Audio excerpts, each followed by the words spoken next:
Is he waiting for me or am I waiting for him? He's like, Who's waiting for him? Okay, all right. Hello, welcome. This is the January 16th regular meeting of the Palo Alto Unified School District Board of Education. The board will recess into closed session to discuss conference with labor negotiators pursuant to Government Code 54957.6. Do I need to read all this? Agency designated representatives, deputy superintendent, chief business officer, superintendent of schools, employee organizations, Palo Alto Educators Association and California School Employees Association, non-represented employee group, Palo Alto Management Association, and contracted positions. Conference with real property negotiator pursuant to Government Code 54956.8, property Cubberley Community Center, 4000 Middlefield Road, Palo Alto, California, 94303. Agency negotiator Don Austin, Trent Bahadur Singh, Carolyn Chow, negotiating party, City of Palo Alto, under negotiation, real property. And employee discipline dismissal release pursuant to Government Code 54957B1. I believe we have one commenter for closed session items, Ken Horowitz. Take it away.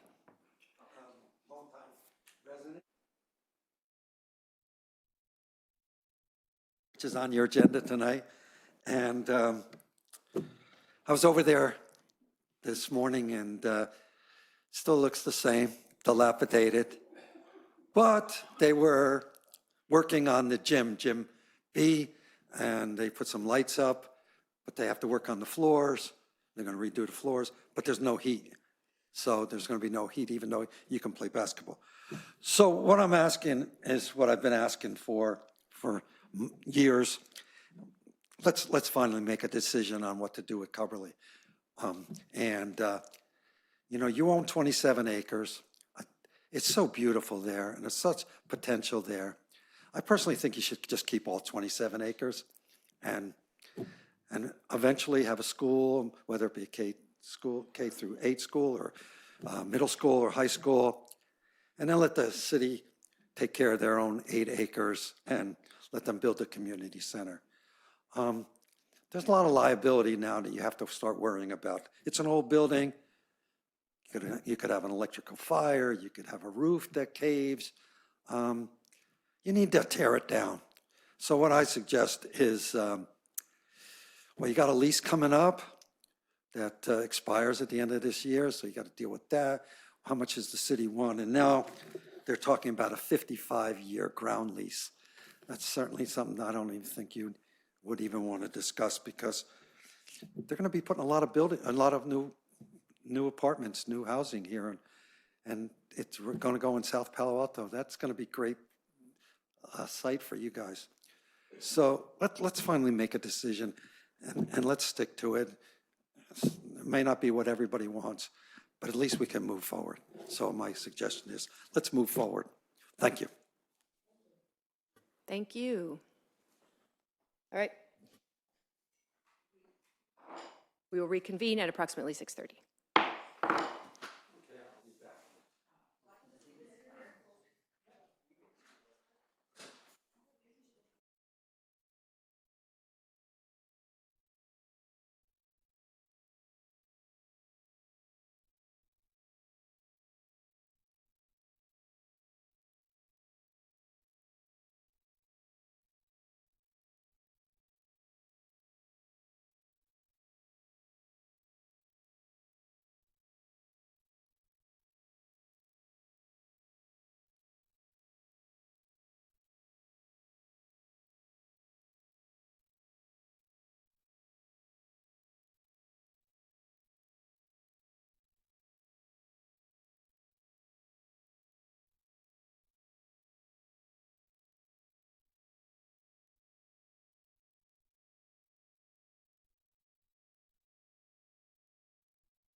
The January 16th regular meeting of the Palo Alto Unified School District Board of Education.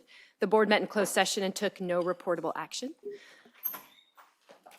Now moving on to open session, can I get a motion to approve the agenda order? So moved. Second? Anyone? Second. Okay. Agenda orders approved. No, gotta, Student board, yeah, we're going to vote now. Student board member preferential vote. Colleagues? aye. Okay. Agenda's approved. All right, student board member reports. Who's going first tonight?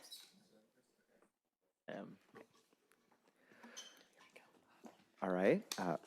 Hello, everyone. It's good to be back. As usual, I'll get started with what our student council has been up to and then go into other school updates. So first, seniors started off the semester dressed up as senior citizens on Tuesday for our first day dress up. Even though it's cold and rainy, we had a good amount of show up. And then meanwhile, other SEC members wore our SEC shirts and we welcomed everyone back to campus. And then on Wednesday, seniors continued the festivities by wearing our second day senior shirts. All right, now at the end of last week, we had a new back to school rally and 5 basketball games between Pali and Gunn. So starting off with the rally, on Friday, January 12th, SEC held its first winter back to school rally during lunch in Titan Gym. Students dressed in the blackout theme filled the bleachers to watch a performance by the dance team, which was followed by a yell competition led by the cheer team. Afterward, our boys and girls varsity captains rallied students to attend the basketball games that happened this Saturday. And then finally, students were able to cheer on their respective classes during a series of dizzy dodgeball matches. The freshmen emerged victorious, and then they were followed by the sophomores, juniors, and then the seniors.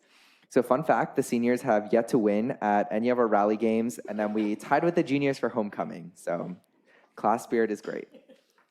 Moving on to the basketball games on Saturday, Titan Gym was a sea of red and green as Gunn and Pali students came out to support their school's basketball teams. We had 5 games against Pali. Our Gunn girls junior varsity and varsity teams won, and then our boys freshmen, junior varsity, and varsity teams lost. And even though we did lose those games, we had lots of school spirit. We made sure that the home bleachers were packed, and we were cheering until the very end. We also have a few events coming up. So first is Game of Throws, which is put on by Gunn's Juggling Club.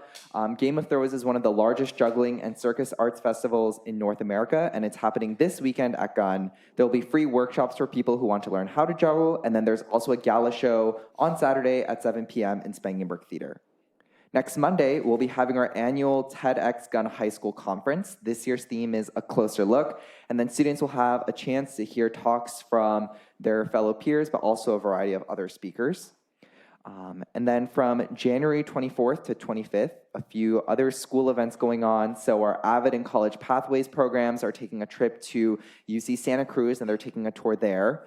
And then on the 25th, we'll actually be having incoming 9th grade parents coming to campus to learn about Gunn's programs. After that, for Gunn Hacks, our United Computations Club is hosting the 10th annual Gunn Hacks Hackathon next weekend from 2 p.m. on Saturday, January 27th to 6 p.m. on January 28th. Yes, that is 28 hours. Our middle and high school registrants will be working in teams of up to 4, and they get to create a cool web, mobile, or hardware product, and it's a competition. And then some other miscellaneous things. Our admin team is working with our juniors to get high CASP testing participation rates that we saw last year. We have a WASC visit coming up, so we're preparing for that. The course catalog is being finalized, so students will be able to start signing up for classes soon. And then we have a lot of teachers who are on the trip to Chicago, which Ms. Stratton has been raving around for months now. So I hope they're enjoying the frigid Chicago air, but that's all I have. Thanks, Chris, for that great introduction. First of all, I want to say it's really great to be back in school, if I can get my tongue working properly again. But all of Pali has really enjoyed coming back. Some of us have enjoyed it, some of us not so much. But we've enjoyed getting to see our teachers again, and it's been a nice, very slow transition into school. A lot of teachers have also been transitioning back into the grading environment and the high-stress situations that frequently come up. And we've all been really appreciative of this time to come back into school, get adjusted to the classroom once again, start waking up earlier for once in our lives. And with that, I'll get into the meat of my board report. First, starting with sports, I was going to give Chris some crap about Pally beating Gunna basketball, but I think he took away my thunder. I'll let him off easy this time. They did come away with a few wins as well, but overall it was a really great event. Coming in from last year, the football game, which had some exciting activities afterwards. This game was a very nice change of pace, a lot of positive spirit, and a lot of cooperation between both the Gun and the Pally teams and fans, ending up without storming the field this time. Moving into activities, Pally Scioli is super excited. They're going to MIT this weekend for one of the largest invitational tournaments in the country. They've all been hard at work preparing, trying to showcase their smarts. Pally's speech and debate just finished the MLK Weekend James Logan Invitational. We had a few really great placements from a lot of notable Pally speech and debate kids, and that's allowed us to place 5th overall at the tournament among all these other schools, including a bunch of really big private schools who have gone so far as to make speech and debate a class at their schools. And it's really impressive that Pally's been able to compete with those. And it's really indicative of the amazing nature of our students and the bright minds that Pally has, and Gun too, that allowed us to compete with all these big schools. That comes on the heels of earlier this year. In the overall speech and debate rankings, Pally actually ascended into the top 5, beating out, again, a bunch of really rich private schools. And it's really indicative of the great nature of Pally, PAUSD, and the supportive environment we come from that's allowed us to succeed.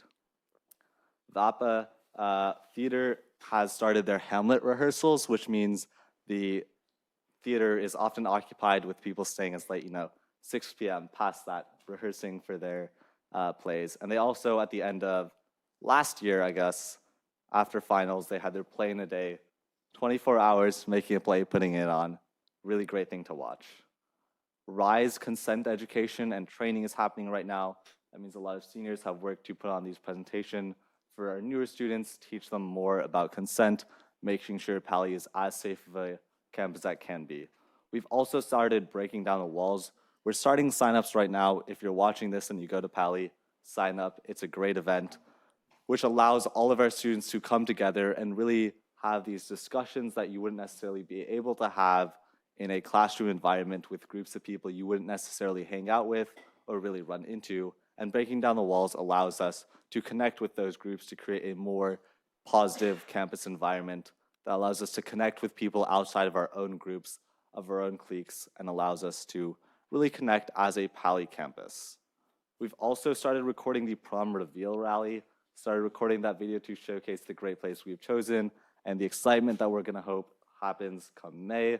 We had a lot of fun recording that, including spraying a certain someone with a hose. Proof and Veritas both distributed their magazines. This is the first issue of volume 4, and a lot of Pally students have had a great time reading them. A lot of great issues, a lot of great articles. I hope everyone checks it out. All the juniors also had a really great post-high school planning presentation from the college and career centers.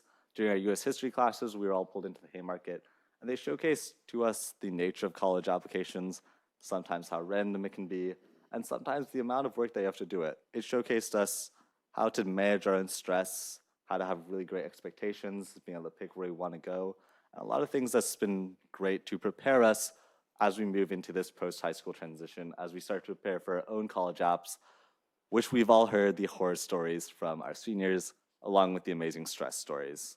Those success stories and those horror stories will definitely weigh heavily come this time next year for me. That's about all I have. I want to give a big shout out to all the administration and to all the teachers who have made this transition back to school after our long break possible and allowed us to be as smooth as possible. Thank you. Thank you. Superintendent. All right, we're going to start tonight with one of our student videos. So it's all queued up. Here we go.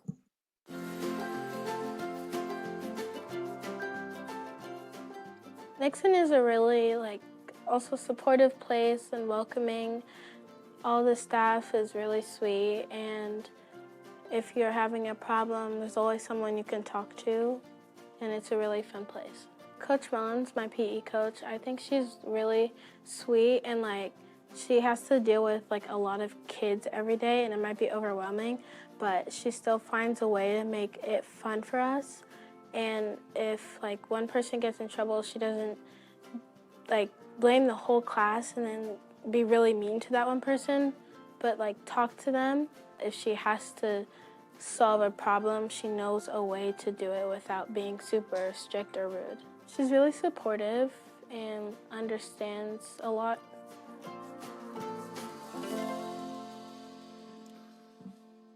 You gotta love that, right? My teacher has to deal with a lot of kids. Yeah, yes, they do. As we jump into the second semester, it's funny, you look up one day and you're halfway done, and here we are. We have refocused our efforts here in the operational level, though, really going back to nuts and bolts kind of work. Mr. Bahadur Singh will speak later about part of our Leadership Institute.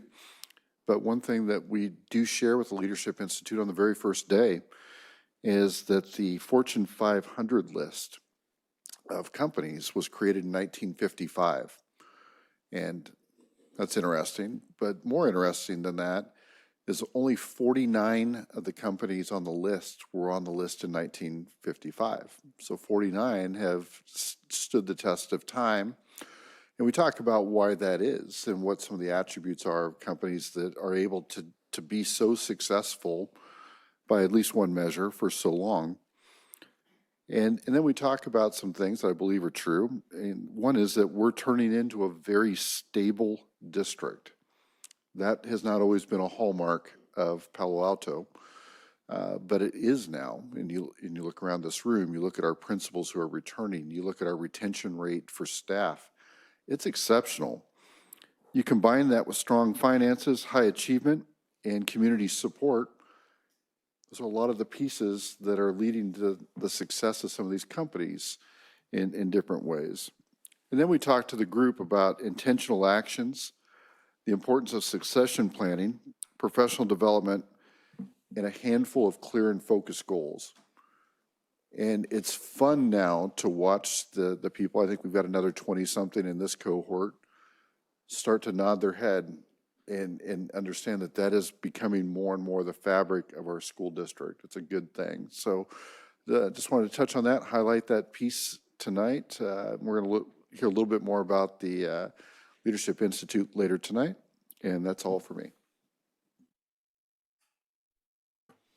Okay, thank you. Well, so next up for us is staff reports. And before we begin, I want to just briefly remind the community that we've reverted back to Zoom comments. So we will take comments from people at home as well as people who are here in person. And people, I want to remind everyone, since it's been a few months, people who are calling in from home get automatically cut off when the 2 minutes elapses. And so as much as possible, I'm going to be trying to do the same in person so everybody has the same opportunity. So don't take it personally. I'm going to say thank you very nicely when your 2 minutes is up. And try to avoid kind of letting people continue to go on, because I don't want to be making subjective decisions about whose sentence gets to finish and whose doesn't. So please don't take it personally. And I also wanted to just clarify, because this has come up a few times, and I know we haven't always been consistent, that there's one comment per person for consent and one comment per information. So Mr. Davis, I apologize. That probably mostly applies to you, but we have now double and triple checked this, I believe. Is that right? With what is required of us. And that is what is required of us. So one comment per person for consent and one per information. All right, with that, equity update from Juana Briones. PAUSD promise, equity update for Juana Briones Elementary School. I see. Good evening. Principal Benson here. Yes, thank you. Thank you so much. I wanted to take the opportunity to introduce this team as they are not only the team presenting tonight, but they are also integral part of our Equity and Excellence Alliance and have shown deep commitment to this equity work. You have a full board report that tells you all of the great and wonderful things that they are doing. They are here tonight just to present a quick snapshot of just one or two of those elements that they care a lot about. So welcome, Briones team. Thank you. Good evening, members of the board, cabinet, and Dr. Austin. I am thrilled to be here tonight with our incredible teacher, librarian, and multicultural affairs liaison, Kristen Howell, to present this report on the equity work being accomplished at Briones. Our work is tied directly to our vision, adopted last spring, learning and thriving as an inclusive community every day. This vision embodies our culture at Briones, and we strive toward it in all that we do. We've made strides in our work across all 4 goals of the SWIFT plan, as you can see in the board report. But tonight, I'll highlight the intentional actions we've taken in the goal areas of student supports and academics. We're proud to be one of the 5 PAUSD schools to receive California's Distinguished School designation, which is awarded to schools that, quote, demonstrate significant gains in narrowing the achievement gap, end quote. The gains we've made at Briones are due to the deeply collaborative efforts of all of our talented, dedicated teachers, specialists, and staff members, along with the focus of the district's Every Student Reads initiative. Our exceptional reading specialist, Hillary Mark, has collaborated with specialists and teachers over the past 6 years to develop a kindergarten through 2nd grade early intensive reading intervention program. This includes direct Tier 2 and 3 student supports, as well as training classroom and special education aides in OG methodology, the Haggerty program, and small and one-on-one instructional strategies of a small group. This way, aides can effectively support students during the school day and after school through our RTI and ELOP programs. Our outstanding SAI teaching team of Tristan Hart and Amber Soto also collaborate with specialists, teachers, and aides to further support the needs of all students and coordinate progress toward the goals and instructional needs of students on their caseloads. They too provide specific training for their aides and help them provide targeted supports for students in the general education setting. We've also put MTSS structures in place to provide additional time for collaboration. Our specialist team hosts MTSS consultation meetings with grade level teaching teams on a rotating basis every 6 to 8 weeks. The specialist team also meets twice a month to discuss agendas, review data, next steps, and resources. Our teacher librarian and multicultural affairs liaison, Ms. Howell, generously provides 90 minutes per week of her time to cover teachers so they can attend SSTs and IEPs during the school day. In addition to diversity, equity, and inclusion lessons that all K-5 students receive through her robust library program, Kristen provides individualized DEI lessons in the classroom she covers and is implementing a pilot with teachers in 2nd and 3rd grade to support students during checkout time. As a result of these efforts, our students who meet the criteria for the Every Student Reads initiative, roughly 1/3 of our population, and others are making great gains. Beginning of the year iReady reading assessments show that 79% of our ESRI students are near, at, or exceeding grade level benchmarks for reading. Additionally, 74% of our historically underserved students are currently near, at, or exceeding reading benchmarks, with 100% of our Black students and historically underserved students who cite 2 or more races at or exceeding benchmark.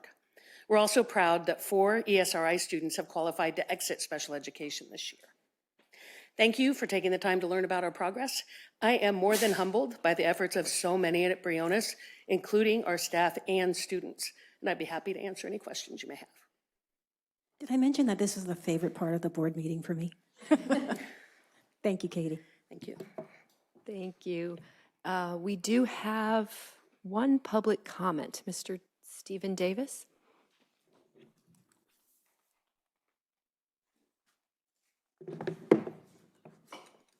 Pleasure to see you all again. Happy New Year. Reading the full report, it was a pleasure to see how much focus there was on special education, but it would be nice to see more numbers. Having sat through a number of these, or all of them so far, this has been a really impressive, I think, first year of this program, and I hope there will be sort of a more systematic review of how everybody reported everything so that people can learn lessons from each other. Like some people report more data and some people don't. It was very inconsistent, which is probably fine for the first year, but I hope there are lessons that will be learned and more consistent reporting from all the schools. Again, this was a really impressive presentation. Thank you. Thank you. Okay, let's see, move to board comments. Student board, should I start with us or start with student board members? Usually we do 4 board members. Us first, right? Oh my goodness, that's complicated. All right, go ahead, you go first. But it's up to you.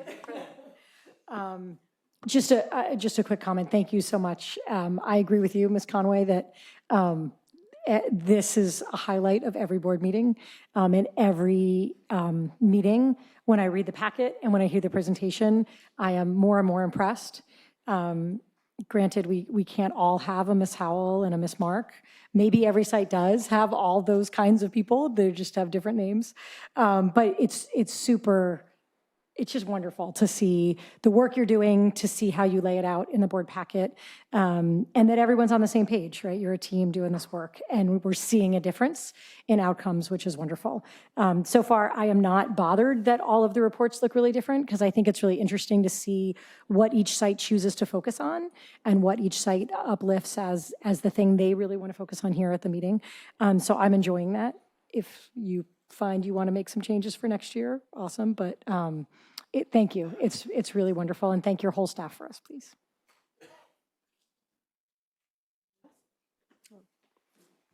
Okay. Thank you. I echo everything Dr. DeBrienza said. And then to call out one particular thing that I really enjoy looking at when the different sites present is parent engagement and how sites deal with increasing parent engagement, especially in the area of equity.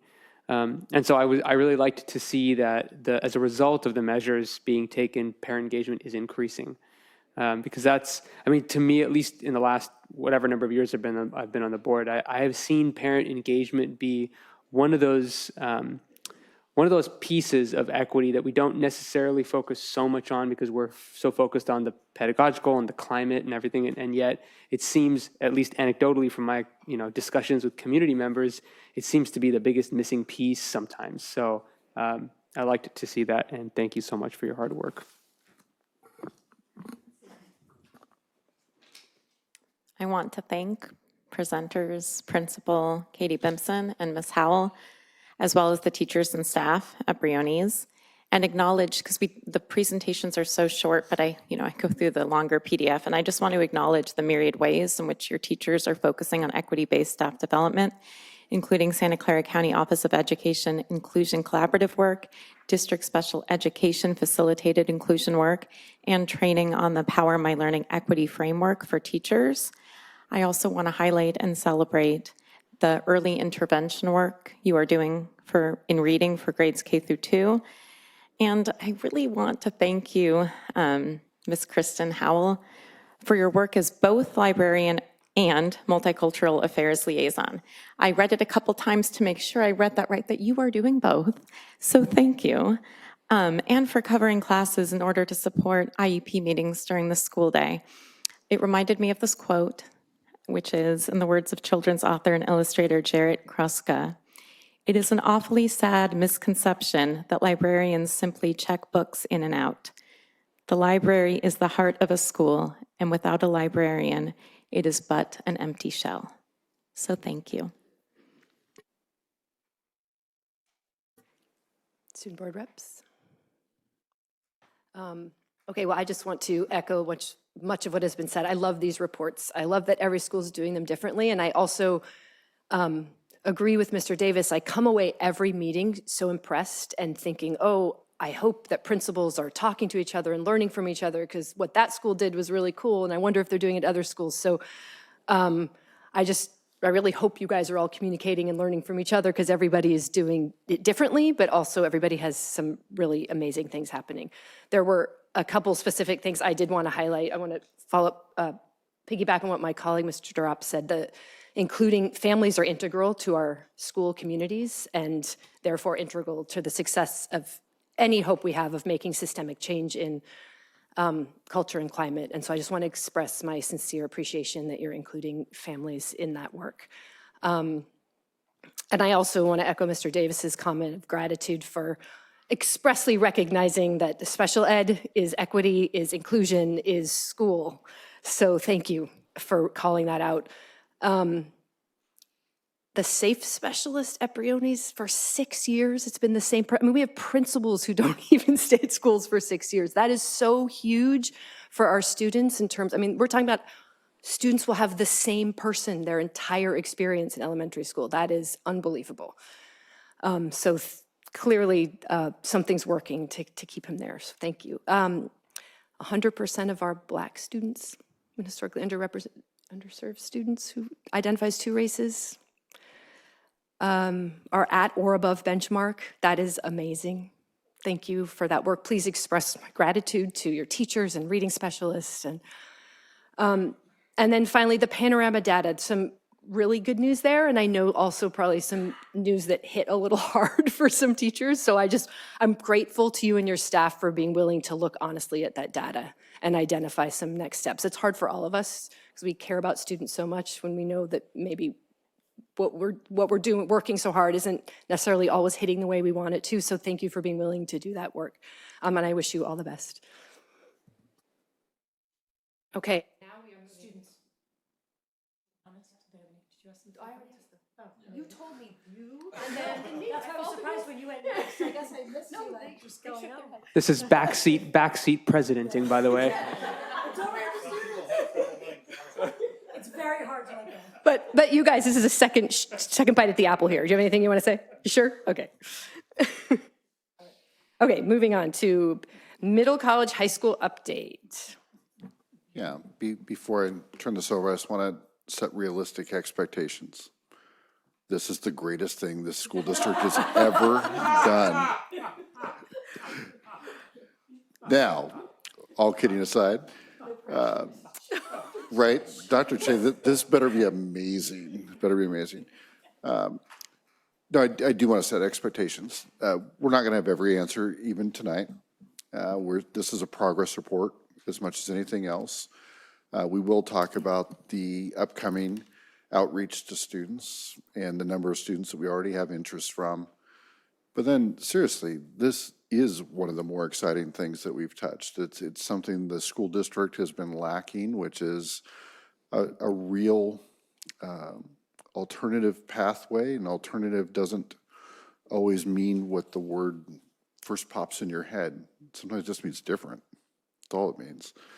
And to have found something that already exists and has existed, I believe, since 1973, and then to build on it and say, this is the year we can really own it, revise it, and do something special with it is pretty exciting. And we're seeing that by the feedback we're getting. Teachers who are already requesting, what is the process? I have an interest in getting over there and doing that. I think we've got something special here, and it may not be perfect on day one. So that is where I want us to manage some expectations. But as far as excitement and potential, I think we've got something here. So very excited about this. And Dr. Che is not alone, but she has certainly spearheaded this effort and really appreciate everything that she's done. And I'm going to turn it over to her now. Thank you, Dr. Austin. I'm very excited to share the progress we're making to launch the PAUSD Middle College High School in the fall.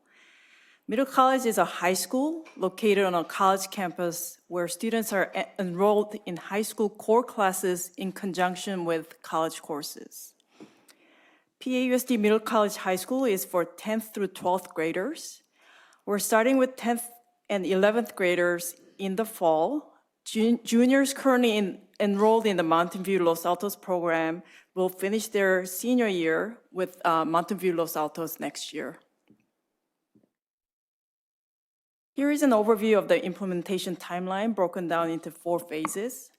Some of us visited the campus at Foothill, and we're very impressed with their facilities and resources our students will utilize. So far, we have worked with the CDE, California Department of Education, to establish the school code. We also work very closely with Foothill to establish an MOU for the school. As of today, 154 families have completed our interest form.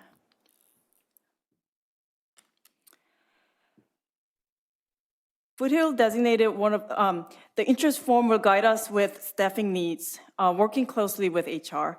We're currently planning on a number of info sessions starting in late January to February for the families.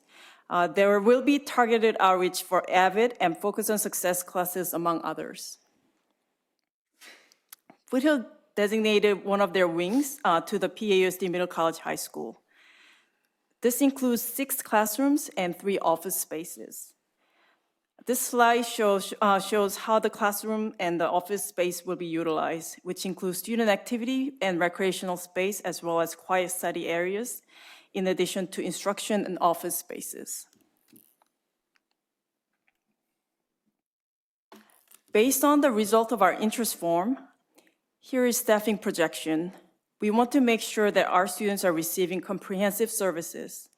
Since we're shifting to service our students in-house, the funds currently allocated to MVLA Mountain View Los Altos program will be utilized for our own staffing. We started working through nuts and bolts for the Middle College High School. This slide shows a sample snapshot of course catalog, student handbook, and course equivalency for A through G eligibility.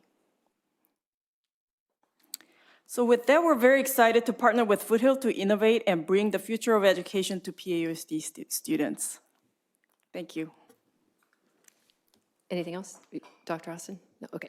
I don't see any public comments, so we'll move colleagues.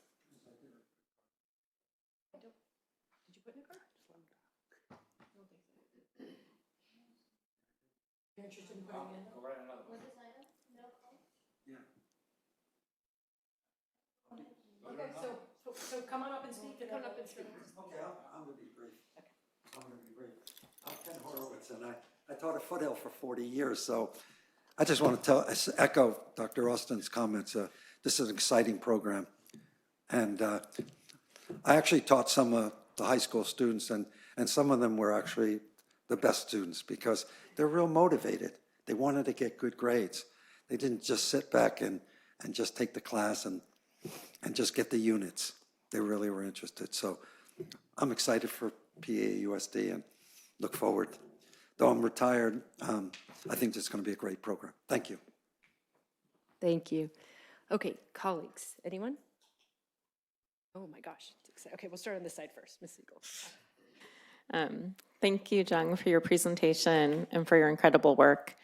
I want to thank Associate Vice President of College and Community Relations, Simon Pennington, for providing PAUSD staff, there were teachers, administrators, and school board members, including me, on a tour of the campus and providing us with clear information as to which area PAUSD students will be using. I left that tour feeling even more excited about the program. And back when I was a teacher, I recommended Middle College to my former students and families, and I'm even more excited now with the reimagined Middle College program. Not only does it directly tie into our PAUSD Promise of Innovation, but it amplifies our myriad pathways to support our students' passions, creativity, and intrinsic motivation. I think 154 interested students is a great start, and I'm anticipating the number of interested students to rise significantly in the future as word of mouth spreads. And I expect and hope that there will be many parent information sessions that are offered both in person and over Zoom to ensure accessibility and so that our community can just gain a stronger understanding of this program. So thank you, I'm really excited. Thank you. Couldn't have said it better myself, Ms. Siegel. You know, it's poetry is the way I think about it. And the reason is because, you know, people say a lot of times, like, you campaign in poetry and you govern in prose. It's particularly apropos on an election year. And during the campaign several years ago, my first campaign, this was an issue back then, a discussion, because the idea of an innovative high school has been floating around for years, and it's gotten to various stages of, you know, the process. But the reason I say it's poetry is because one of the quotes that I really liked back then, before I got into the work of governance, and then some of that poetry slips away because we make incremental progress, right, from here. And that's really good. you never make the kind of sweeping progress and big, monumental, inspirational steps that you hope is going to happen when you campaign. But the quote I really liked was the Yeats quote, which is that education is not the filling of the pail, but the lighting of the fire. And the context of that is we need to support our students to build that passion and that spark. And that happens differently for different students. And it happens differently for every student. But there's a large swath of students for whom the traditional model doesn't light that fire. And I've talked a lot about my own personal journey, and that reflects that. But more importantly, when I talk to community members, you know, what is the most common thing I hear when I talk about achievement? It isn't that the ceiling is too low. We hear that from some, and that's true for some. And it isn't that the floor is not high enough. That's also true for a number of our students, and we don't hear that as much, and that's why we do a lot of work for underrepresented students, because they're underrepresented. But the thing I hear the most from community members when I talk about achievement is, what about us in the middle? And when people say the middle, what they mean is, what about us students who learn differently than this traditional model, who aren't keyed into, you know, this particular path? And so middle college has always been a fantastic option. So have our choice programs, so have all of our pathways in our schools. But this is a monumental shift. And I think we've actually undersold it here, because this is truly the innovative high school that has always kind of been the dream, at least my dream. I mean, this is as exciting to me as, you know, reading is to Mr. Collins. This is to me sort of the zenith of some of the things that we could really be doing, because we don't do things in leaps and bounds for very good reason. And this is the rare time that we get to make that kind of progress for our students. So I am thrilled. Thank you. Ms. Dr. DeBrienne. Mr. Durop said it better than I could. Just real quickly, I will also want to thank Foothill for giving us the tour, for partnering with us. I mean, they've been such a great partner already. And, you know, you sold it to us when you were first talking to them. But when I got up there, it's like, where's the bookstore? I got to go buy a Foothill sweatshirt. This is amazing. They were great. They were enthusiastic. They were really excited to have our students up there, give us our own building, you know, show us what the kids' experience would look like, showed us where the cafeteria was and where their classes would be. And it was just wonderful. I agree that this is sort of like the alternative school that we haven't been able to get. It's one of the reasons why I originally ran for school board 7 years ago. And you know, 18 things happened since then that derailed us. But that was always something that I have regretted.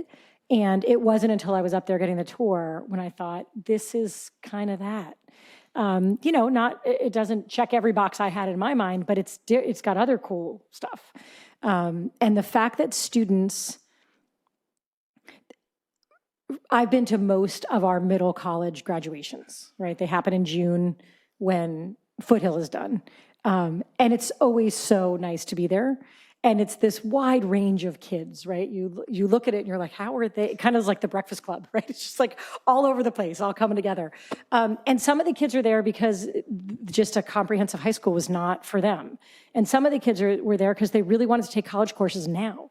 And there's just all different reasons why kids wind up there. But more than in our comprehensive high schools, you hear the success stories. Like, I think at a higher rate, kids are finding their place and saying, yeah, this was where I wanted to go, and this is a better fit for me. So the fact that kids can not only find an alternative, but get to pick their classes, like really get to pick their classes. You're gonna take your English and your history, but then, oh, you're interested in this and that, like you take what you want, and it's up to you to pursue it. I was talking to a Foothill parent this week who said, you know, if parents are really interested in like Schoology and seeing how their kid's doing, this is not the program for you. There's no Schoology for this. The kids are kind of essentially in college, you know, with some extra hand-holding along the way because they're younger. But it provides a lot of independence and autonomy and self-motivation. So some kids that seemed really not motivated and maybe not going to school here or not completing their assignments are suddenly voluntarily going and voluntarily completing their assignments. So it really speaks to a group of kids that maybe we aren't serving in a comprehensive school. So I'm very, very excited about it. Ms. Che, there have been some questions asked of us about the fact that there's not a weighted GPA, right? They're taking college classes, but they're not getting a weight. I think that is true consistently with all the middle colleges around, but can you speak a little bit to that? Yeah, we already have a model for middle college because it's not a brand new program for us. We just had to outsource it previously. So we'll continue with the same process, which is has been the double the credit, not weighted GPA. But really, I want to emphasize that the spirit of the program is not necessarily the weighted GPA, but really we need to leverage Foothill's college transfer rate and college transfer course transfer process, which is really, really highly regarded. Wonderful. One of the really interesting things that Simon told us when we were up there was, and I hope I have the statistic right, I'm sure, but I think he said that of the students who go to Foothill, not our students, but if you continue on and complete your time at Foothill, 2 years worth of college courses, those students that finish at Foothill and apply to UCLA, Correct. 86% of them get into UCLA. It's like, wow, you want to go to UCLA? That might be a really good path by which to do it. You know, that's really amazing. But it really spoke to the preparation of these students. Really, really neat. And my last thing is I love the logo. I love our new logo. It's awesome. It's awesome. Thank you so much. Thank you for all your work on it. And I really look forward to getting continued updates and seeing, you know, who signs up. And I think it'll be really great. Thank you. Student board members. I got to talk and work with Simon for a little bit over the summer for just some, I guess, research I was doing into tertiary education. And it's so cool having like these worlds collide of everyone I know here and then also Simon working together to put or make PAUSD middle college a thing. I remember even though we weren't really talking about high school and dual enrollment programs then, he was just raving about these like recreational ceramics classes, and he went off about these different student anecdotes and how AP tests are inequitable in a lot of ways and how Foothill classes are more accessible. And even though I probably won't be around in PAUSD to see it, I'm excited to see, I guess, future high schoolers be able to take part in this program. So for my own curiosity, Dr. Cho, you said it was not a weighted class, but it is double credit. What does that actually mean? So when typically there's a process for any college course that gets transferred that hasn't been articulated with the high school course. So we're going to follow the same process. When you do that, many times students who may be credit deficient benefit from double credit. So there's different benefits for different programs and courses that we transfer. So we're going to follow the same process that already exists for that piece, which has been the tradition for the middle college.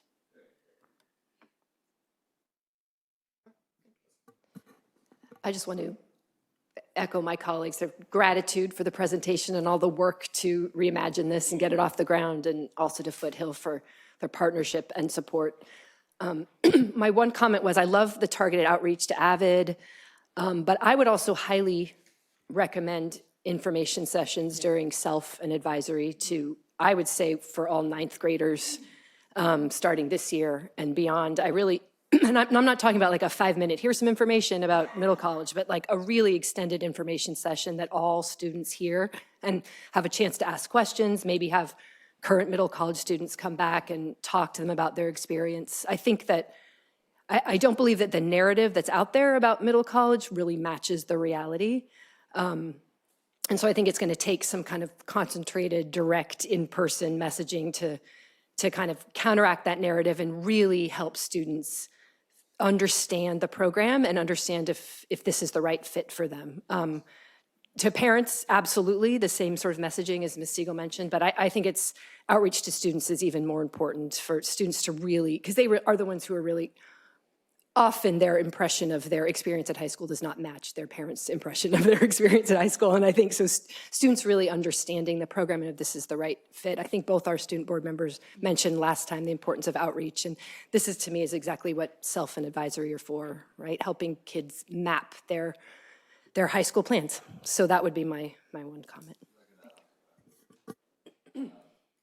Well, I want to say, like, the interesting thing about a lot of the outreach that happens around programs like this is whenever this goes into effect, this is obviously a massive change that has to happen for people going into their sophomore, junior years. So it's such a big change that I'd really love to see a lot more outreach happening now as opposed to like a year down the road, to allow for a lot of students to actually, like, have these conversations with their parents, with their teachers, with the people they know who might or might not have experience with this kind of thing, because it's such a huge jump that most students right now don't have any experience with it. I know, like, the very first time I heard about middle college even being a thing was on this board a few months ago when it first came up.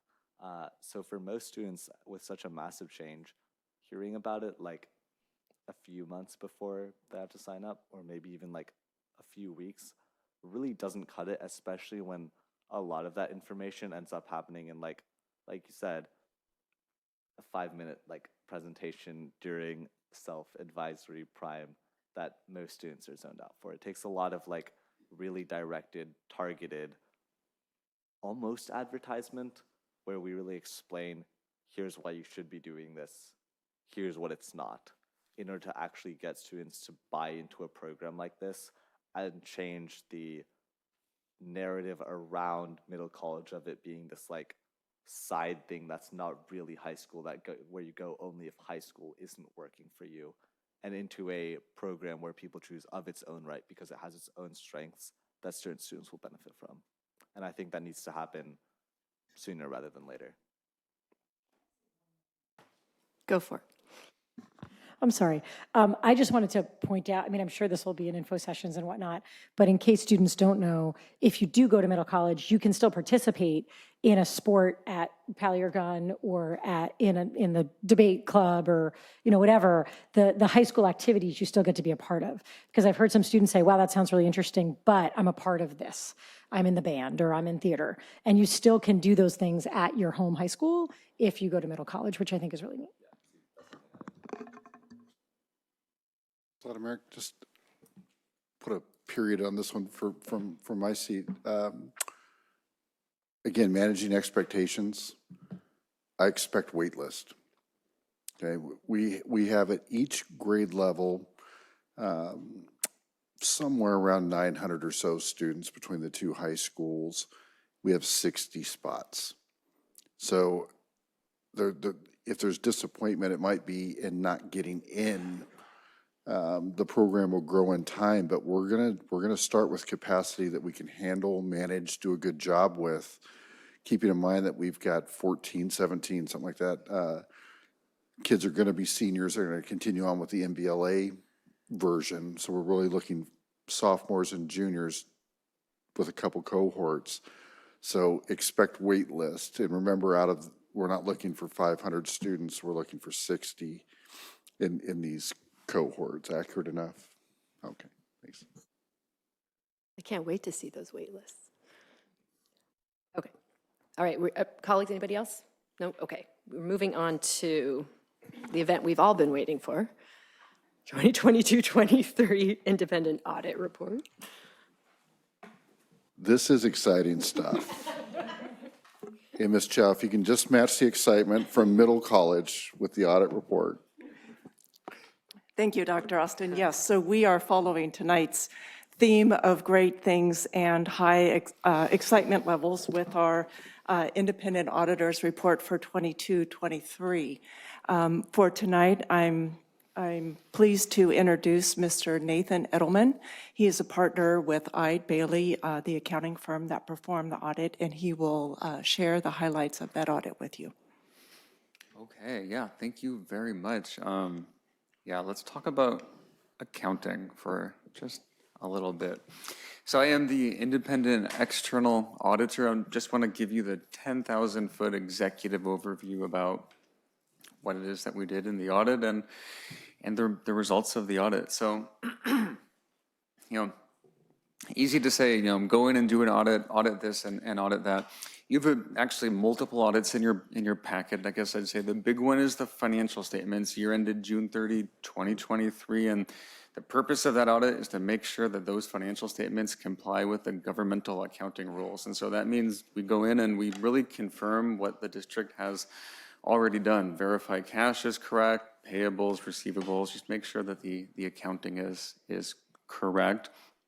You also have, there's a parcel tax audit, there's the Prop 39 bond audits, and then the district also is a recipient of quite a bit of federal and state grants. And the purpose and the scope of all of those, make sure that the district is using these restricted funds, restricted grants, parcel taxes, general obligation bonds, make sure that those are used consistent with those allowable purposes, because those are restricted. Going through and doing all this to the extent that there are audit findings, those could be internal control deficiencies regarding compliance, regarding financial reporting, and could certainly be compliance deficiencies or compliance matters that are required to be reported as well. Our job, auditors ask questions, we look at documents, and then we report back to the board the results of doing that, but management of the district, and that's really Ms. Chow and then the folks on the business side, the folks on the accounting side primarily have to deal with us, but they make the decisions. They're responsible for the financial statements, and to the extent that there's a good audit, they totally 100% deserve credit for all of that, because we are just the messenger. Not too much on the timing. I'll just, audit had a requirement to be finished by December 15th, and it was done by then. So results of applying all of this, financial statement audit, what we call a clean, unmodified opinion, which means financial statements present fairly in accordance with all of the accounting rules. So that is the best thing that the auditor, most exciting piece that the auditor can be reporting back. No internal control deficiencies to talk about. There is one state compliance finding, just put some context on that. District in 2022, there were emergency school closures, the atmospheric rivers. District went through a process and they did follow 100%, follow the correct process to go through that. At the time when the audit was required to be completed, the district had a waiver that was sitting on a desk somewhere with the state. Until the waiver is approved, the auditor can't make a decision to approve or deny the waiver. And so it's something that is required to be reported as an audit finding. If we were to fast forward just in the time from when we issued the report to today, that's actually been resolved. The waiver was approved. Had we issued the report today, the finding would be completely irrelevant because it's just waiver was approved, so there really is no actual non-compliance. So some context on that. And then for federal compliance, no audit findings. And similarly for the Prop 39 for the general obligation bonds for the parcel taxes, those are all just, we'll call those just clean, unmodified audit reports.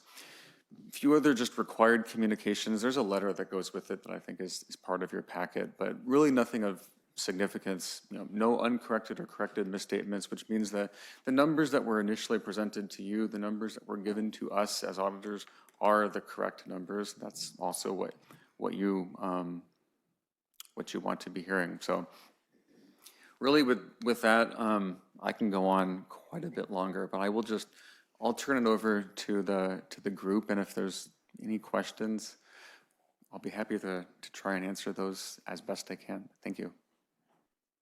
Okay, thank you. We have no public comments, so colleagues, I'm looking at you, Mr. Collins. Do you have any comment? No? Anyone?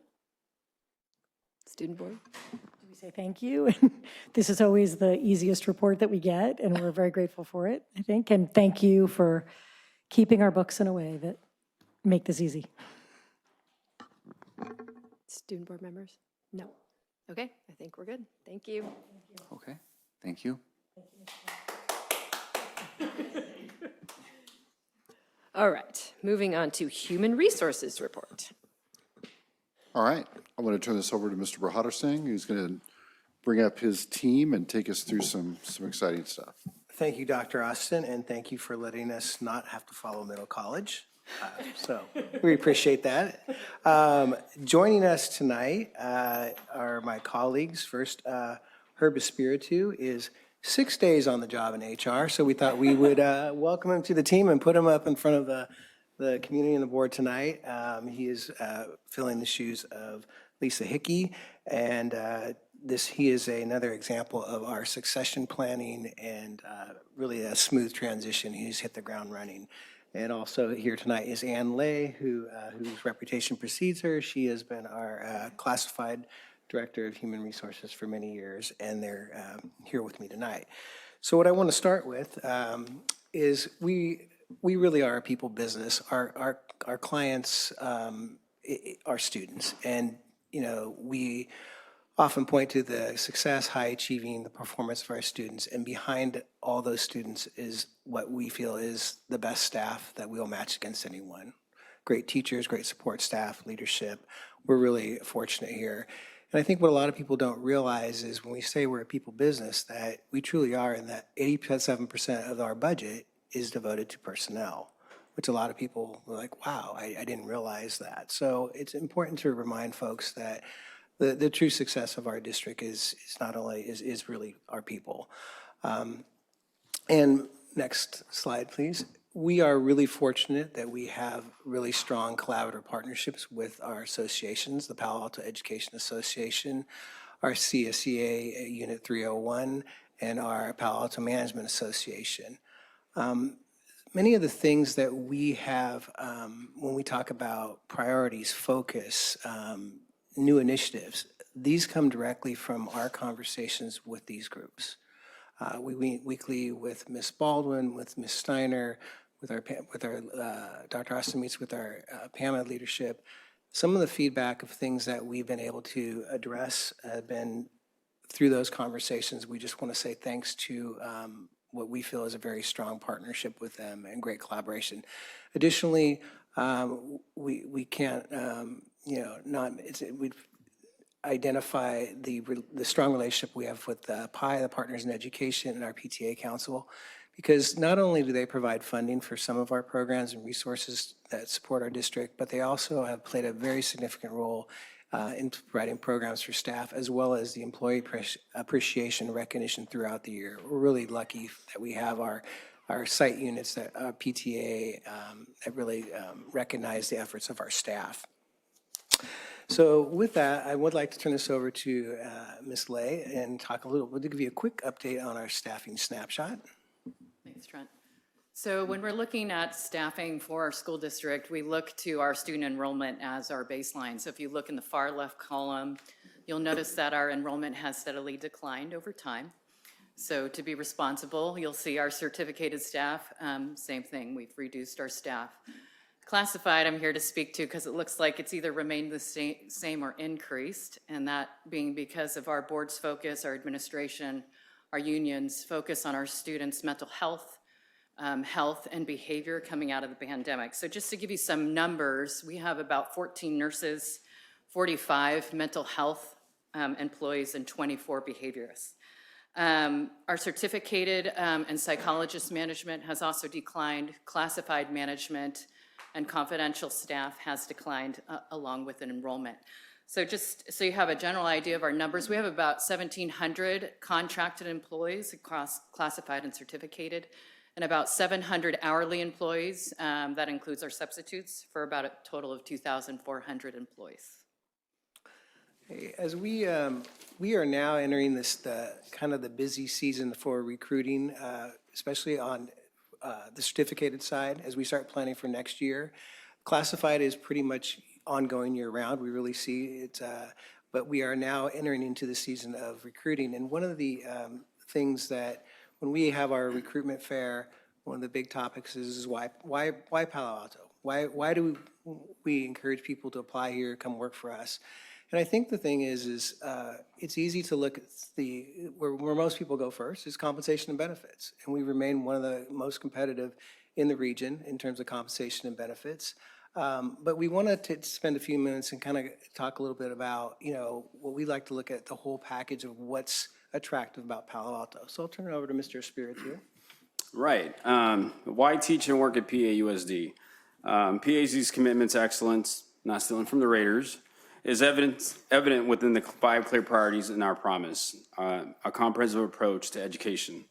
PAUSD continues to stand out with robust student support resources that includes 187 specialists outside of the teaching faculty who help address student behavior, mental health, reading, family engagement, and English language acquisition, fostering a conducive learning environment for all. PAUSD also prioritizes individual support, recognizing our educators' contributions through competitive compensation and benefits, like Trent Huttersing was saying. And as the #1 school district in our county, we recognize that this reflects our unwavering dedication to an exceptional teaching and learning experience for all. Being part of the PAUSD team and family, all staff will benefit from some of the smallest class sizes in our county and state, in-house dedicated mental health and wellness support for our staff, all of our staff, summer assistance and savings programs, future staff housing, and then numerous professional growth opportunities through our teacher induction programs, special education teaching opportunities for classified positions, and through our EPIC program and our Aspire Leadership Institute that helps build our bench to support promoting leadership positions from within. And that's with our classified staff and our certificated. Ms. Anlay will now share staff data around PAUSD succession planning. Thanks, Herb. So I will say with Don's leadership, we've really had a shift in our hiring to succession planning and from promoting from within. So out of our 59 leadership positions, 64% of those are existing PAUSD employees. I will say for classified staff, those numbers are even higher. So within our maintenance operations, our clerical, custodial teams, business, we've hired from within, and those percentages are incredible. Don speaks to stability. When I got here, the turn was incredible. We hired the best, but many people didn't know what the demands of our district and our community are. Promoting from within, they already have that foundation. So we can really look to the needs and meet the needs of the positions. So I don't know, makes me really happy that we do that because we're investing in our teams. So anyway, I'll switch it over to Trent. Okay, and in terms of priorities and focus areas for human resources, the first thing is we're really focused on systems alignment and consolidation, and that's a little more on the technical operational side because we have many systems that we've transitioned from a paper to a digital process. We still have some that are out there that we need to improve for our employees to have a kind of a one-stop shop for looking at everything from, absences to evaluations to sick and vacation balances. So we're really trying to make a more efficient system for everyone, and we've been working with our IT team and business office to do that. One of the things in those conversations we've had with our CSCA membership and classified association leadership is additional training for classified staff. So the professional development tends to always look at, professional development a lot of times for certificated for release days, but we also want to go beyond that and develop some activities ongoing throughout the year for our classified staff. Our employee onboarding experience and timelines, we're always seeking to, if we can turn those applicants sooner and quicker to get them onboarded, to give them their first real, improve the experience for people when they first become part of the PAUSD family. Employee appreciation and recognition is something we always want to continue to do and say thank you to our staff. So we want to continue to grow that. Our diversity in process and hiring has been a topic of a conversation since I arrived, and I think that's something that is an ongoing priority for us. And then finally, again, we are entering the recruiting and staffing season, so we are headed there, and that we have an event coming up in March that for an online recruiting fair that last year we had over 190 people participate unfortunately, we didn't have that many positions to fill, but we do have a very good response and turnout, not just locally, but throughout, not just in the region, but throughout the state and internationally. We have people that are looking to join our team. So with that, if there's any questions, that concludes our presentation. We do have one public comment. Human Resources Report. Stephen Davis. Sorry, my daughter. This is a 12-year-old who won't stop texting my phone. Oh, it's everywhere. Go ahead, sorry. Ignore my It's okay, child. no, if you're.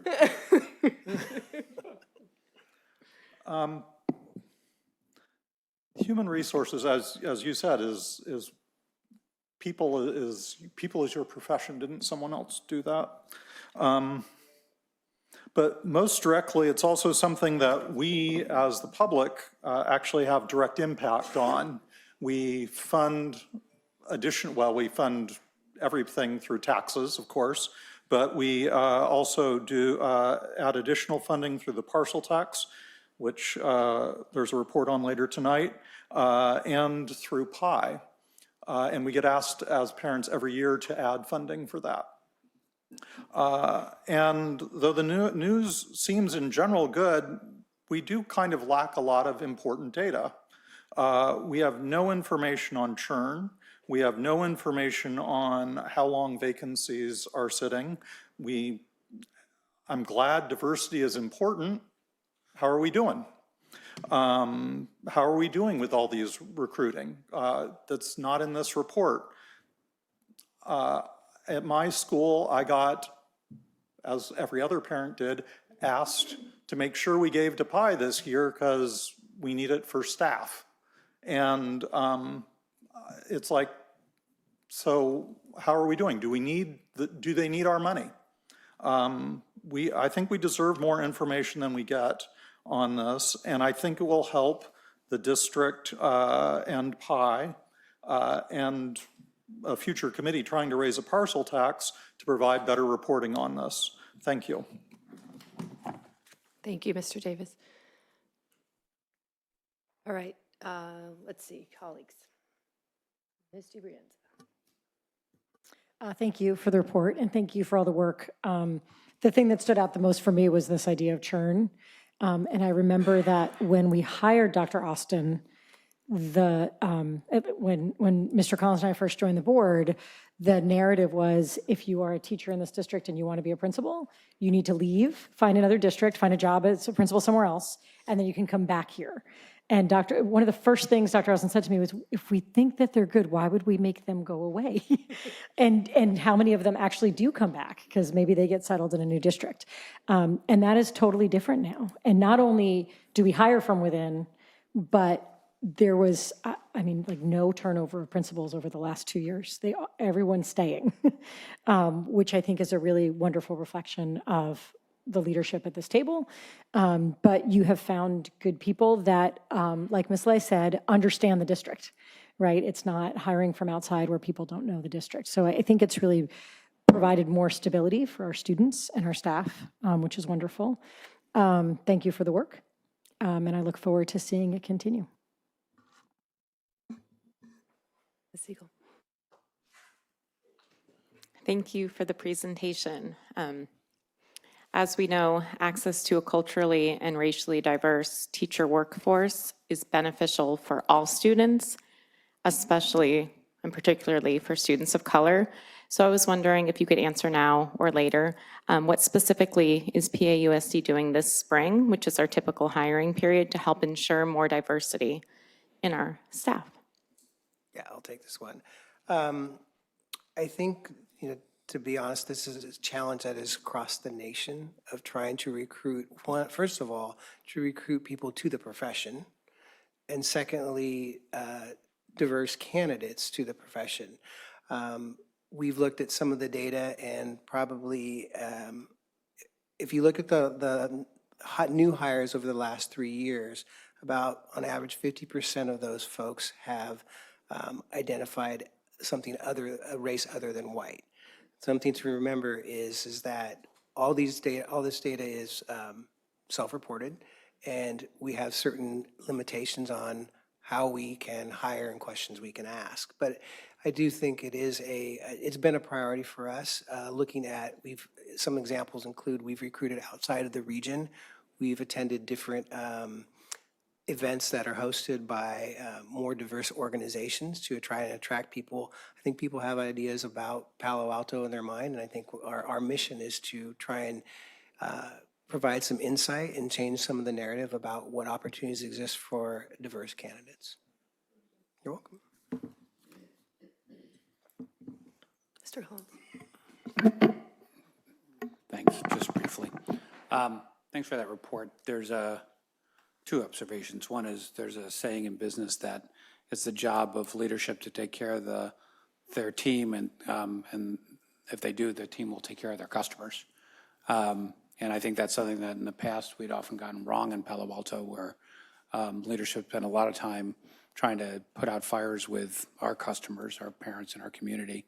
And in fact, that undermined our team and kept them from doing their jobs. So I think it's a pretty significant change in our approach. And, I think we're all starting to reap the benefit from it, and I hope we reap the benefit for a long time. The other thing is I just wanted to share a story. When we hired Dr. Austin, one of the things I asked was, of the recruiters, was to go find candidates from Long Beach. For people who don't know, Long Beach is a very well-regarded district in California and across the nation. It was once named the #1 district in North America for how well it was managed. It has a uniquely strong culture, some would say insular culture. It's very, very heavily built up, and they're heavily invested from it. Superintendent Carl Cohen was the longest-serving urban superintendent back more than 20 years ago now. And when they went to approach all the appropriate people at Long Beach Unified to get them to apply for this plum job as superintendent of Palo Alto, not a single person would apply. Not a single person would apply. Because if you're in Long Beach, your growth path is in Long Beach. And they all know that.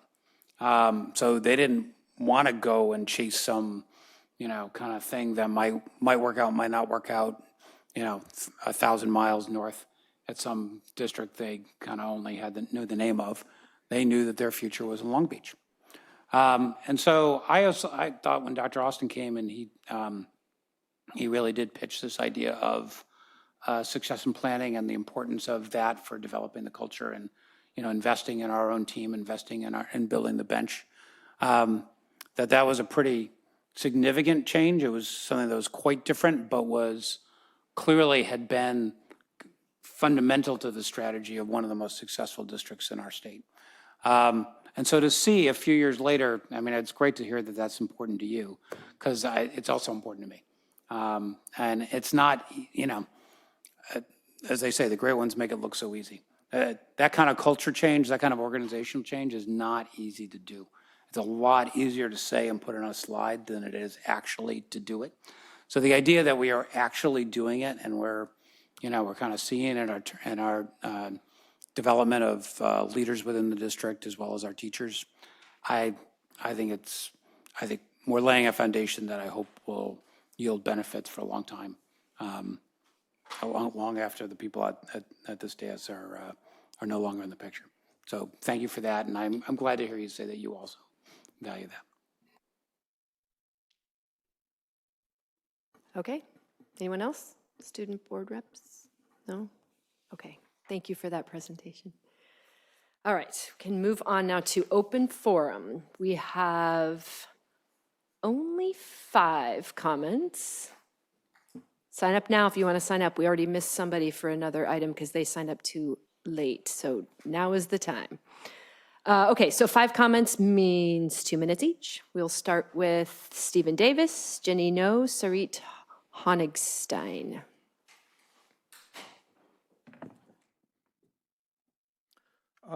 This fall, AB 447 passed. I don't know if you all know what that is. It is a bill to start and take seriously inclusive college programs for students with disabilities. A year ago, I'm sorry, I get these wrong, I'll get them wrong. SB 114 passed, which was define more pathways for high school diplomas for students with disabilities. California, probably a lot of people would say at last, is taking seriously the education and higher education of disabled students more seriously. I look forward to hearing what Palo Alto is doing to follow suit.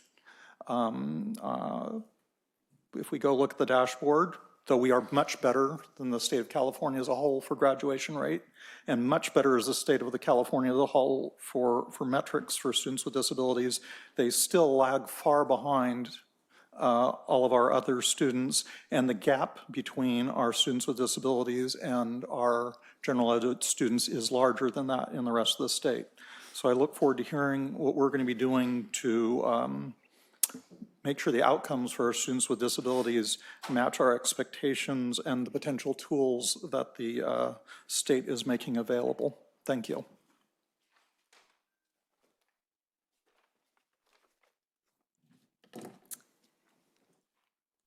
Hi, I'm here to share with the board, for those of you who don't have children in the district and may not be aware, that it's very difficult and confusing for parents to view their children's grades through the PAUSD system. Even figuring out when the grades are posted is sometimes a mystery, and such announcement is usually embedded somewhere in the middle of one of thousands of emails on Parent Square. I grew up in the Bay Area. English is my first language.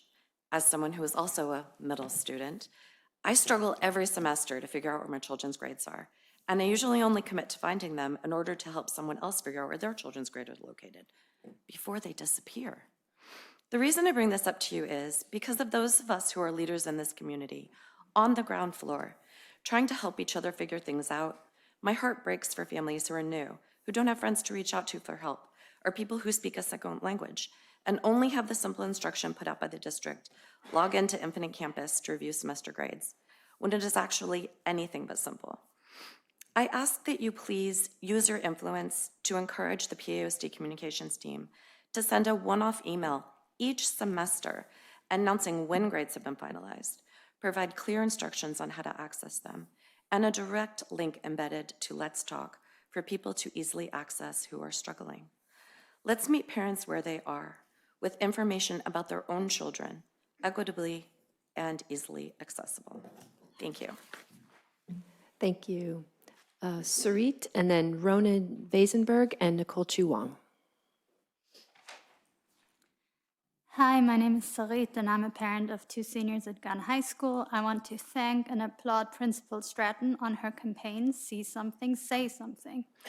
Acknowledging that we have a problem, that there is hate, discrimination, and harassment in our district in the form of racism, anti-Semitism, anti-LGBTQ+ hate, Islamophobia, and so on, is the first and most important step to any improvement. Principal Stratton and her team did even more by calling on the whole community to actively prevent the spreading of hate in our schools. It is absolutely unacceptable that any student should feel unsafe or unwelcome on campus or around their friends. Especially at times when opinions are strong and emotions run high, we all, schools, parents, and students, must take responsibility and play our part in ensuring that we are doing everything we can to support and protect all students, to provide a safe and inclusive environment. As parents, we set an example for our children. And for teachers and administrators, it means having the ability, the training and support to identify and effectively respond to hate when it occurs in the classroom or on campus, and to ensure that any content taught is educational, fact-based, non-inflammatory, non-discriminatory, non-divisive, fostering nothing but respect, empathy, and understanding. On that note, we are eagerly awaiting more information from the district about the ethnic studies curriculum, and kindly ask that these be circulated to all before January 30th, so that we may be able to provide feedback during the scheduled session. Thank you. Thank you. All right, next we have Ronan and then Nicole. No longer? Okay, let's go with you, Nicole, and if Ronan walks back in. Good evening. I wear multiple hats, but I'm now speaking as the co-president of the Chinese Parents Club of Palo Alto. I just have a little update for our Lunar New Year celebration. I wanted to make sure you all saw it. Hopefully you received an email. We wanted to make sure people did not have to choose between two important American traditions. The first one being celebrating Lunar New Year, the second one being this small event you may have heard of called the Super Bowl. So we rescheduled and will now be held February 25th from 11 to 5, still at Mitchell Park Community Center. I hope you'll join us. As a reminder, there'll be exhibitions, game booths, delicious food, which we'll be selling for the proceeds to go towards our schools and our community events. And this event, as a reminder, is organized by Wiz Chinese, which is the parent to Palo Alto Chinese Parents Club, in collaboration with the City of Palo Alto, the Palo Alto Council of PTAs, Mitchell Park Library, and the Palo Alto Family YMCA. We're really excited to be presenting it for our 8th year. We hope you'll be able to attend.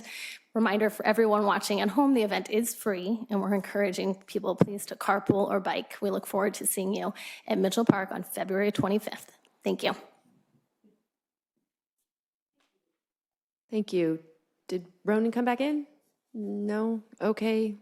Sorry, you can email your comments to board@pausd.org. Okay, moving on to approval of consent calendar. Can I get a motion? I move that we approve the consent calendar. Second. Okay. We have a motion on the table. Student board members? Oh, thank you. Yes, we do. We do. Okay.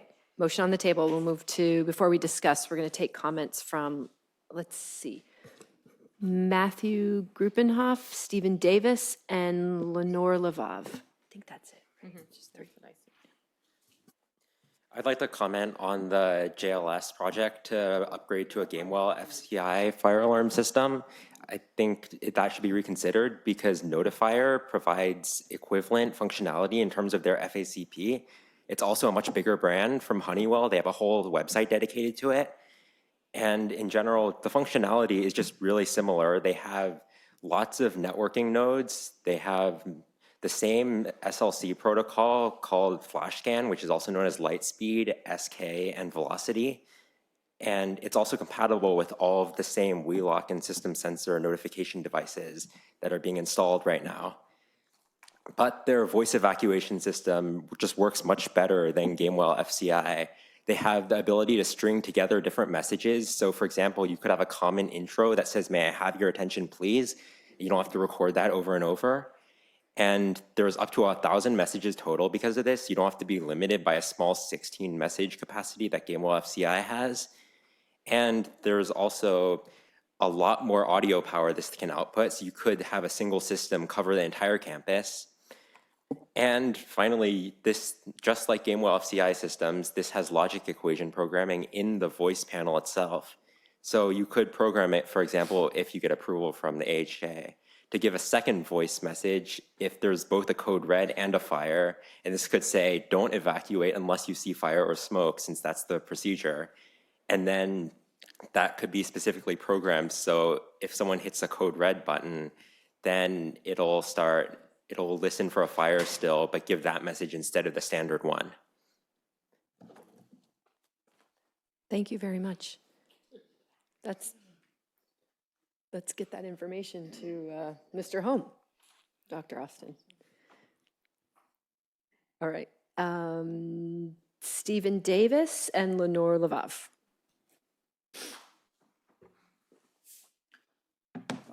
If I could steal some time before I ask my question, which is a question about the procedure, which is my understanding that these comments, I'll probably fit in anyways, but I'll do my best to do it all in one well. So my understanding was that any member of the public could ask for any item to be pulled off the consent agenda and then comment on it. So that what this mass thing that we're doing is quite puzzling to me. Because that seems to be a big procedural change and it's different than I've experienced elsewhere. But I will go make my brief comments briefly. On 5G, the Legal Affairs Coordinator being hired, looking at the requirement, I asked that the district consider adding ADA skill set, given the recent Supreme Court ruling allowing parents and people to directly take ADA action with school districts. And then on 5D, I note that we had 4 special ed aides hired and 3 aides resigned, and we continue to not have information about the number of vacancies. While it's great to hear we're building a deep bench for leadership, that is not what I'm hearing on the ground, at least in the part of the school district that I care about most routinely. I care about principals too. Thank you. Thank you, Mr. David. Lenore.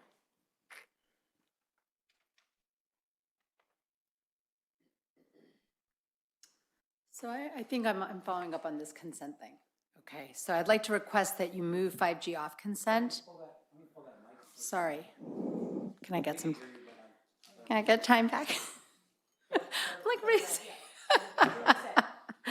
Okay, I'd like to request that you move 5G off consent because I'd like to request that the board modifies the Civil Rights and Legal Affairs Coordinator job description to include Title VI in the list of responsibilities and duties.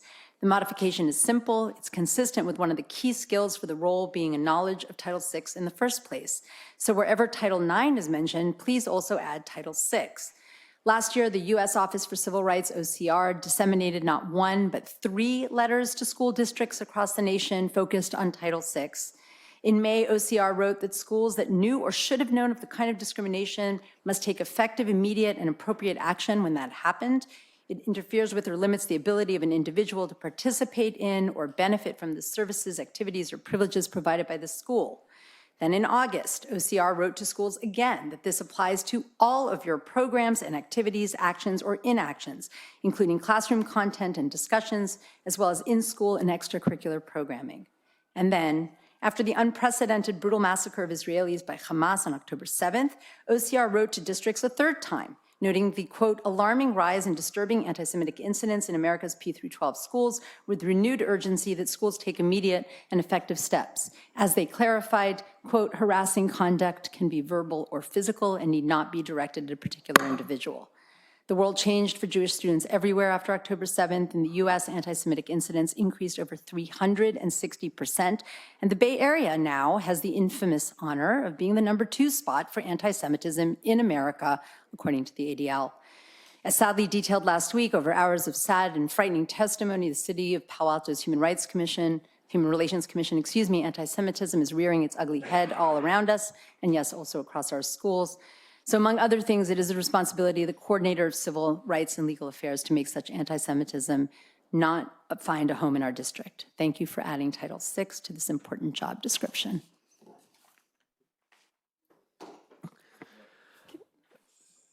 Well, can we comment on these without pulling them off consent? Technically, if there's a request to pull it off consent, do we have to? We have said no, that the request can be made and the board can act on it or not. But I want to, if you can give me just a second, I want to check one thing here. In the meantime, can I make a comment while he's checking something? Just quickly, I'm sorry. Oh, great. I thought you were looking for something. Title VI is listed under essential skills on the job description. Oh, great. Okay.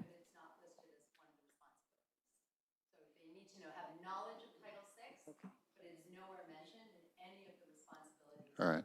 So I'm sorry, we can't have that conversation. I heard you. As a reminder, this is a revision to a job description for a position that already exists. It is not a new position. The scope that was outlined were the duties of the position currently, along with some additional responsibilities. So I don't know where to go with this, with the exception of there is an acknowledgement of Title VI. I don't disagree. It's also not up to a job description to assign different things that come our way to different people. Some might go to, in this case, it's Mr. Andrade who is in this position. We also have an entire legal team, of which he is not our general counsel.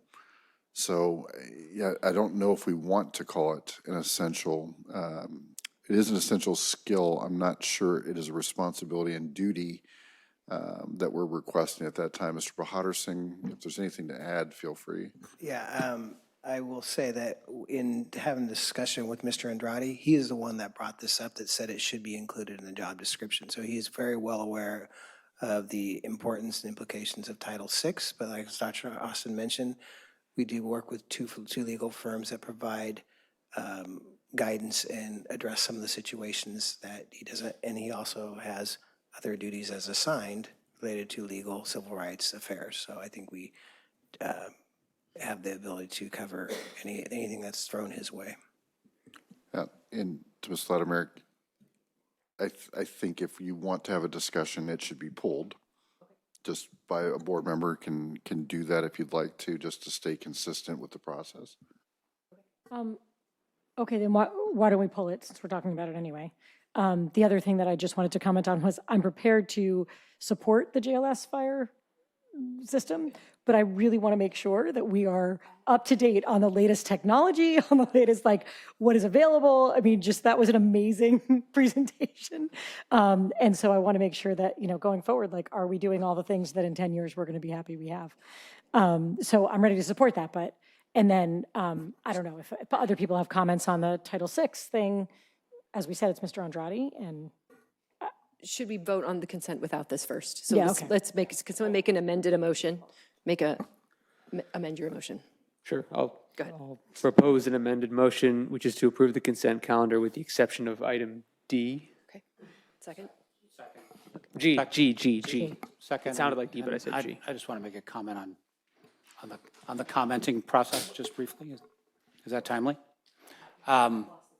Just to clarify, we have had different procedures for doing this.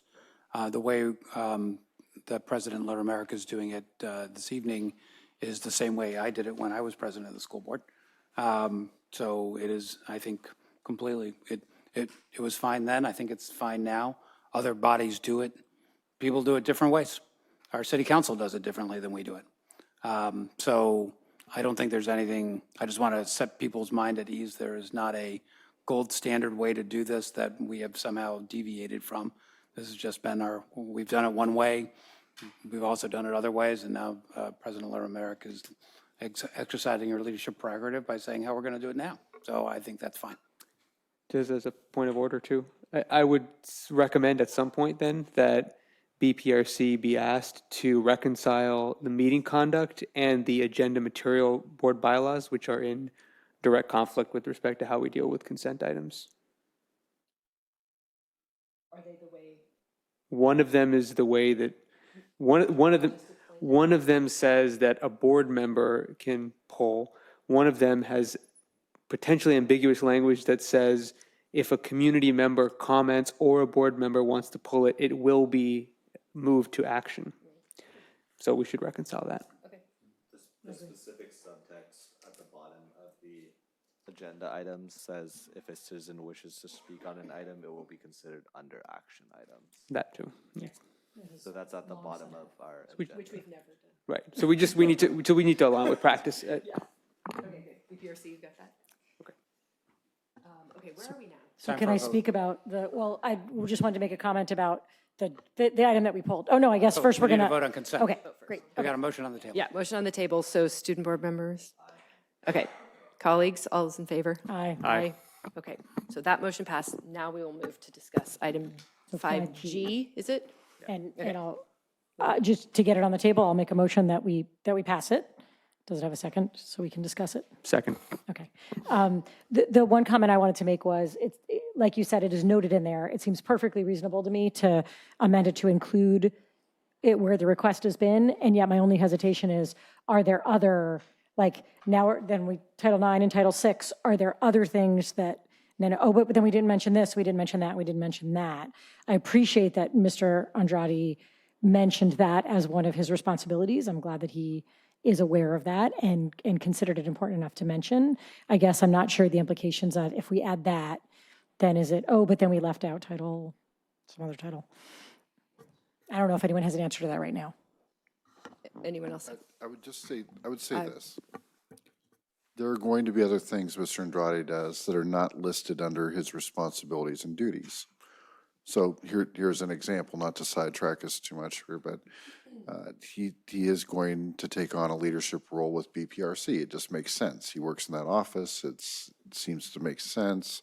It's not listed as a responsibility and duties, but nothing precludes us from making that shift.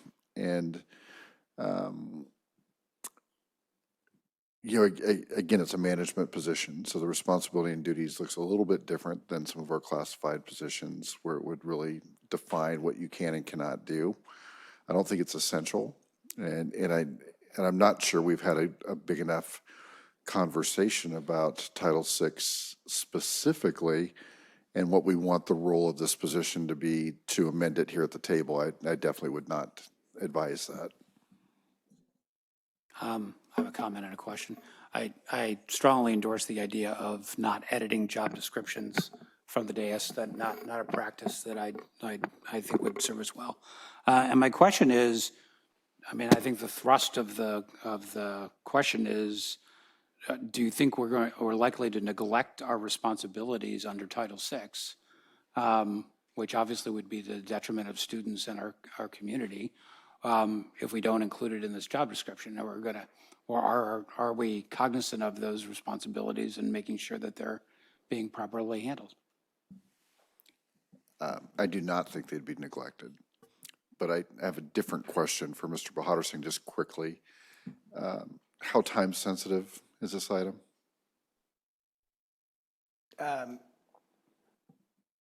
We have flexibility on it.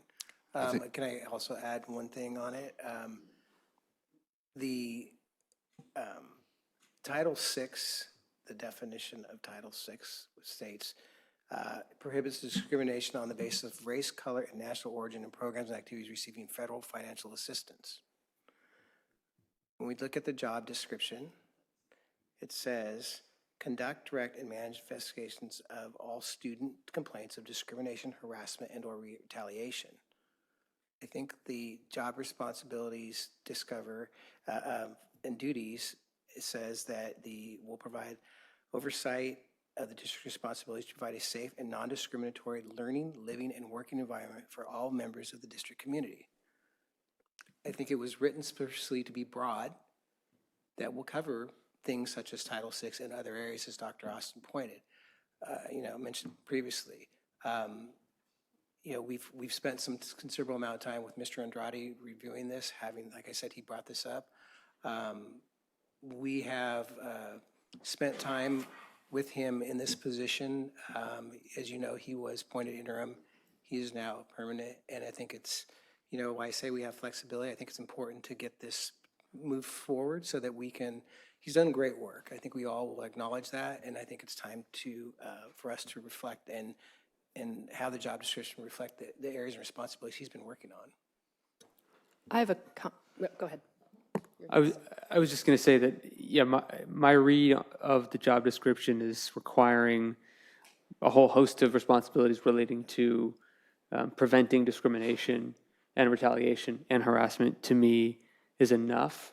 From my own personal context, I hear the problems, I hear the issue that you raised, but I represent folks in civil rights cases as a lawyer, and from my personal perspective reading this, I would consider, if the person in this position doesn't follow and have a good knowledge of Title VI in doing their job, I would consider them not fulfilling their job responsibilities and duties based on how this reads. So I'm comfortable with it. And can I follow up on that? Every time the job description mentions Title IX, it says Title IX and UCP complaints, and anything under Title VI is going to go through the UCP complaint process. And I don't think you can go through the UCP complaint process without understanding it.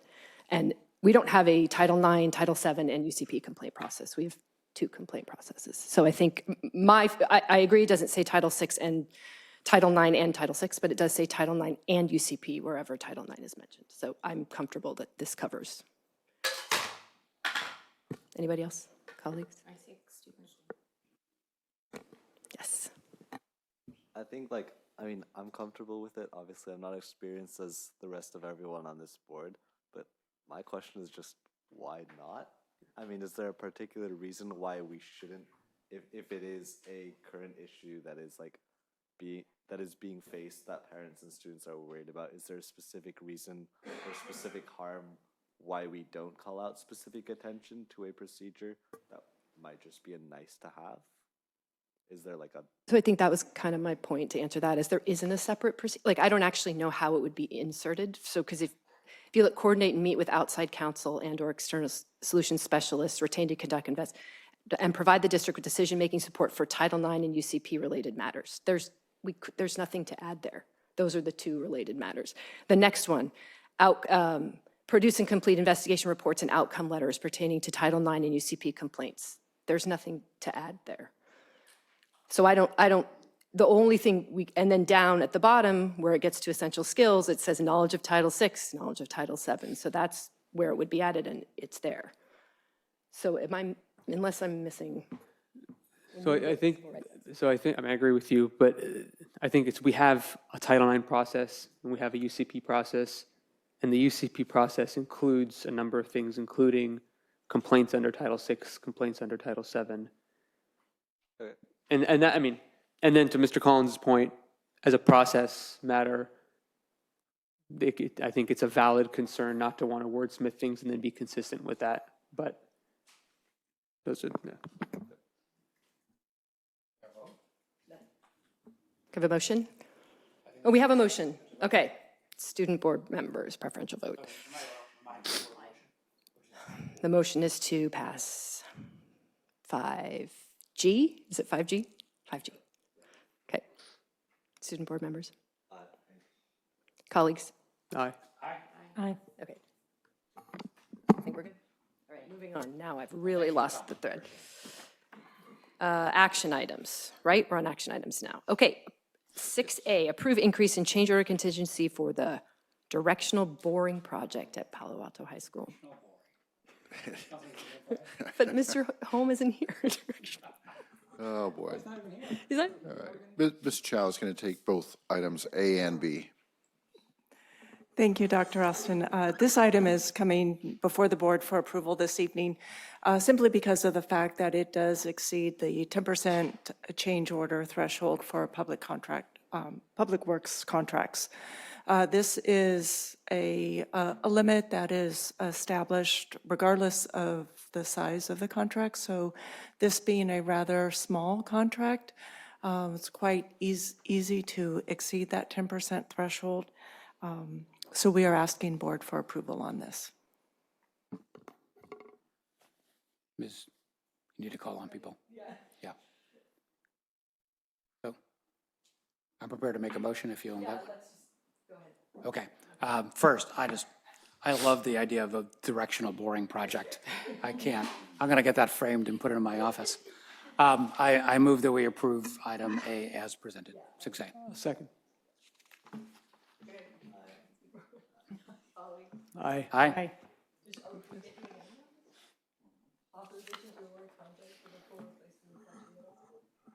Yes, thank you. This next item is a award of the contract for the pool to be done. And we received 3 bids, which was really nice to have 3 responsive bidders. Our lowest bid was $4.6 million from CWS Construction Group, and we are recommending to go with that. This is within the budget for the project, and we're happy to submit this for recommendation to the board. Mr. Collins, do you want to make a motion? Yes, please. First, I just wanted a minor correction. It's 4.7 million. I move we approve the item as presented. Do I have a second? I'll second. I also have a comment, if I can. Oh, yes. Sure. Comment. Just briefly, my understanding of the 10% in this and the last item is that's the number that we use. I wonder whether at some point it might be worth discussing how we come to that. You know, what necessitates coming to the board, because a 10% is a huge difference between 30,000 and 500,000, 450,000. And I wonder, I don't know the answer, but I wonder whether it might make more sense to have a set number, because I can't imagine the board would say no to a $30,000 change order, but the board might want to exercise some oversight over a $500,000 change order. But those are about 10%. So I don't know if you have an answer for that, but that's maybe Mr. Collins. I just have a minor comment that in my time on the bond committee and on the board, which now goes back longer than I want to remember, we have gone through the 10% change order allowance like a vanishingly small number of times compared to the number of projects. So just FYI. Okay. Yeah. It very rarely comes up. And it's total amount of change orders of 10%. Sure. So it's like, it's rarely going to be a $500,000 change order. But Mr. Holm, if he was here, would talk about this for 10 minutes. Okay. Would this be something that the property committee, would you be comfortable if the property committee discussed the amount? I would, but I think that the majority of the board has to agree for that to happen. Why don't we have the property committee discuss and we can make a proposal based on data and discussion with the operations group. I like that. Sounds good. And I can volunteer that because I'm actually on the property committee. Oh, me and you. Great. Okay. We have a motion on the table, right? So now we can just vote. Student board members? Okay, colleagues? Aye. All right.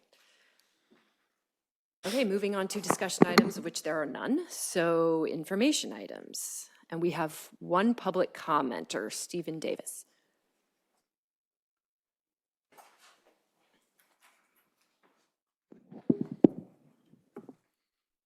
I'll be brief. I'm going to go in backwards order. On public records requests, almost every time I've asked for data, the district has been helpful and prompt. I have an open public records request from September 6th, I think. So for some, what I would consider basic data on the special education program. The department is working on it now, but I would say it would probably be useful for you and the public to have some data on staleness of some of these public records requests. The second one, and I kind of talked to this earlier, the 23 California dashboard is out, which was included in the package as 8A. Again, the larger than state average gap between SPED students and general ed students with, again, much better absolute numbers than elsewhere in the state should be of some concern and hopefully action. Also, we've had, and it was raised earlier in the year and still seems to be true, substantial issues with attendance, and that I think like 46% of our suspensions are students with disabilities. And if you look at all the numbers, SPED students are the weakest cohort in the district, yet we have yet to have, that's terrible, a meaningful presentation on where we're at and where we're going with making that program better. Thank you.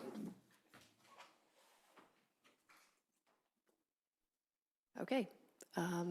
Colleagues, student board reps, anybody have comments on information items?